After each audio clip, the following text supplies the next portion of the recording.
fucked as it seems, the happiest countries in the world have the highest suicide rates.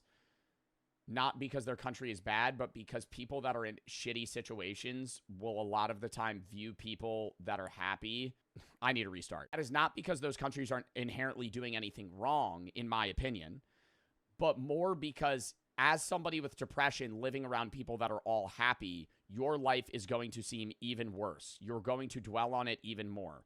People that are living in countries that have very shitty ways or very shitty, like, systems of living and societies that they live in where they're struggling more, the net happiness level is so much lower that your life in comparison does not seem nearly as bad. That was going back to what I was saying on social media, where a lot of people that do feel depressed see everybody on social media being happy, in part as a facade, because people broadcast the best points of their life, not the worst points in their life, and it digs them to a deeper hole.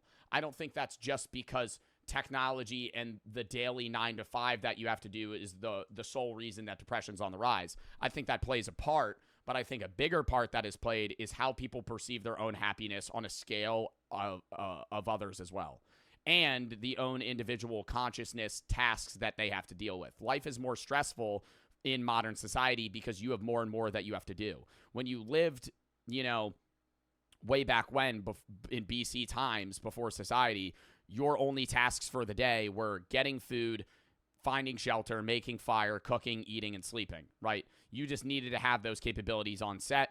And at some point, you probably were going to get some sort of disease or some shit that killed you at a young age. Now, a lot of those problems are solved, and you just need money to get those things. But to get money, you need to do a lot of different tasks. And then even when you have those different tasks and you have those different things, like a car to go to your job, which you need to make money, now you need to pay for your car. And when you make money, you need to give some of that to the government, because the government's going to pay the roads that you need your car for to get to your job. And then a lot of that money gets taken away. Then you also have to pay bills for your water, for your housing, for this. You have to keep track of a lot of more things. So life inherently becomes more and more stressful. I think that's just the advancement of society in general. To say that we have to then revert back to our old ways is something that could solve that problem, but then limits the capacity for humans to learn, grow, and be curious creatures.